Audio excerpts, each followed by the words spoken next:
Channel 11 News starts with breaking news. That breaking news tonight, a shooting investigation underway in Duquesne. These are live pictures from our crew along Catherine Street. That's near Priscilla Avenue. You can see evidence markers there scattered all along the road as we zoom in. Yeah, you can really see those evidence markers. Let me count. 1, 2, 3, 4, 5, at least 6 there in the picture. Officials do tell Channel 11 2 people were taken to the hospital. Police have been out on this scene since just after 10 o'clock and will bring you any developments as soon as we learn them.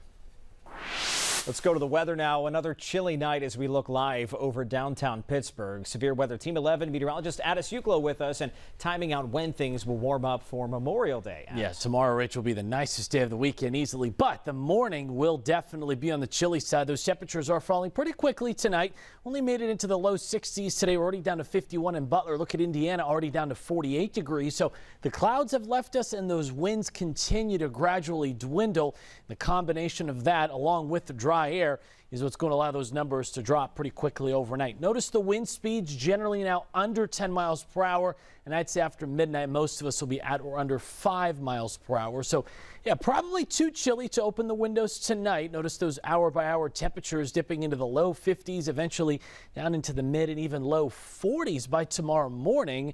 Normally this time of year, we're in the low to mid 50s. So pretty chilly air for late May, but I think the recovery tomorrow will be worth it. I'll show you how warm it gets in your area, and I'm also tracking the next chance for rain later this week. When and how much? I'll answer that for you coming up in just a few minutes. Rich?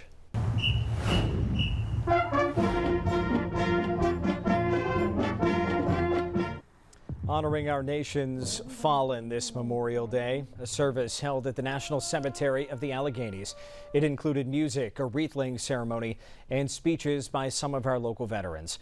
One of them, former Pittsburgh Steeler and Army vet Rocky Bleier, encouraging the audience to appreciate the sacrifices made by military personnel and their families. Rather than for a celebration, it's an opportunity to honor the memory of those who gave their lives for their country. It also serves as a reminder of the cost of freedom. Memorial Day should be the most significant celebrated holiday of the American people in the United States of America, because without Memorial Day, without the sacrifices and the individuals who paid the ultimate sacrifice, none of the freedoms that we have would we be eligible for. More than 20,000 veterans are interred at the Cemetery of the Alleghenies. No maritime power has ever survived unless its men have been willing to fight back. An emotional ceremony held aboard the USS Raekwon. That's the submarine moored along the Ohio River at the Carnegie Science Center. A bell was rung in memory of each submarine lost throughout history, while an honor guard performed a 21-gun salute. It honors the memory of those submariners who lost their lives in the line of duty, especially the majority who perished during World War II. Throughout our country's history, more than 4,000 lives have been lost during submarine service aboard 65 submarines. And a reminder that a traveling replica of the D.C. Vietnam Veterans Memorial is still on display in the North Hills for Memorial Day. The Wall That Heals is at the Shaler Area High School football field. You can visit through tomorrow.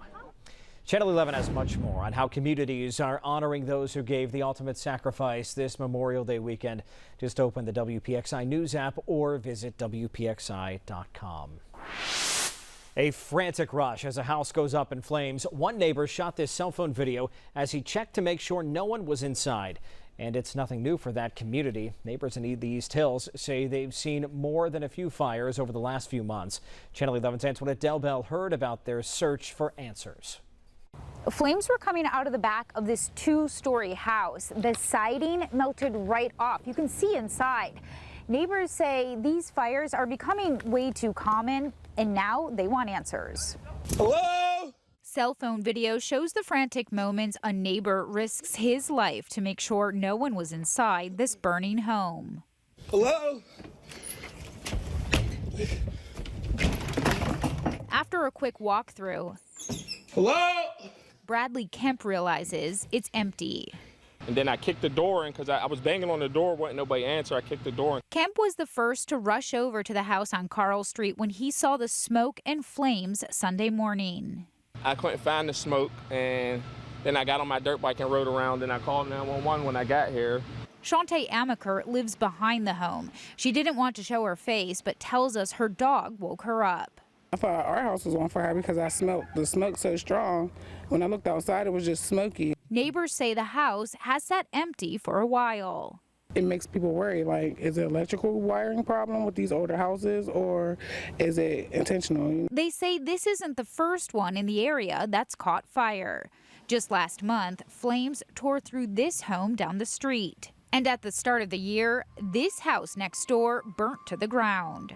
I don't know. It's like these houses are just catching on fire. I don't understand how. The fire chief says they're investigating how this latest fire started and if it's arson. I want them to think about the community and people that live close to these houses and the danger that you're putting people in. First responders say no one was hurt. The Pittsburgh fire chief tells me they have to rule out if this fire was accidental before they can call it arson.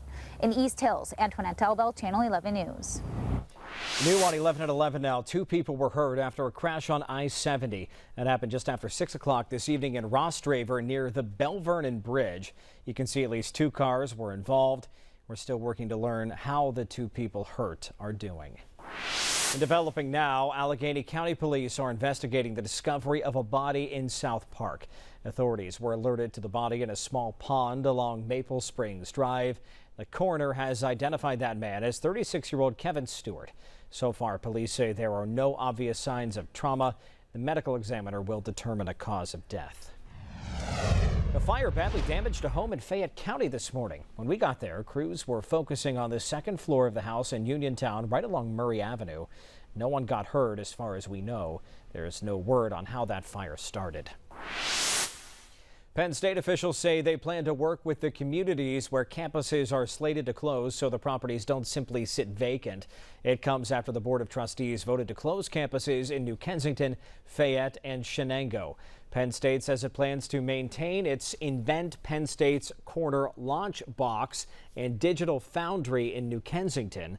Officials say they plan to work with leaders at the local, federal, and state levels, as well as with area residents and developers to fill those properties. 6 high school students facing felonies after a senior prank have had those charges dropped.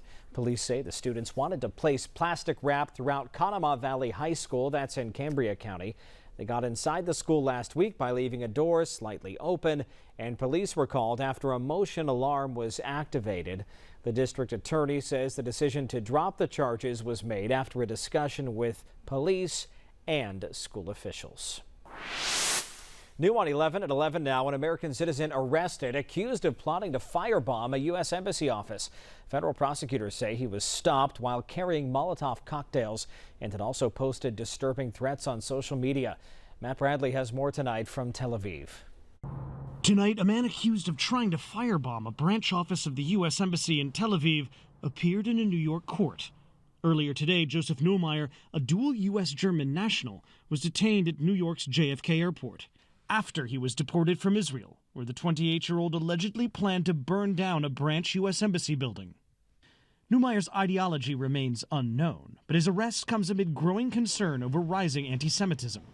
Just days after a gunman killed 2 Israeli embassy employees, couple Yaron Lachinsky and Sarah Lynn Milgram, in Washington on Wednesday.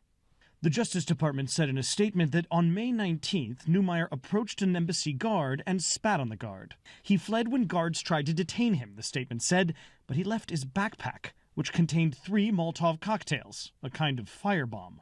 Earlier that day, the Justice Department said Neumeyer had written threatening social media posts. "Join me as I burn down the embassy in Tel Aviv," he had written. "Death to America, death to Americans." The Justice Department statement said earlier posts included plans to assassinate President Donald Trump. That was Matt Bradley reporting. Neumeyer's court-appointed attorney declined to comment on the allegations. Today marks 5 years since the death of George Floyd in Minneapolis. Floyd's death sparked worldwide protests and a movement for racial justice. Today, Floyd's family visited his grave outside Houston, Texas. Back in Minneapolis, local leaders held special worship services in Floyd's honor. George Floyd movement wasn't a fad. It was a movement that will go until we can see real institutional change. Protesters also marched in several cities across the country. This was the scene in the nation's capital where demonstrators demanded Target reinstate its diversity, equity, and inclusion program. The family's luggage lost, and after nearly 5 months of waiting, they say the airline has not made it right. All you can do is text or talk to a bot, never a real person, and it just gets so frustrating. The rules experts say can save you time when dealing with airlines. Plus, new life for a former bar and restaurant. The plan to renovate the old Lindora Hotel. And another delay for opening day, new on 11 at 11, when Sandcastle is now planning to start its season.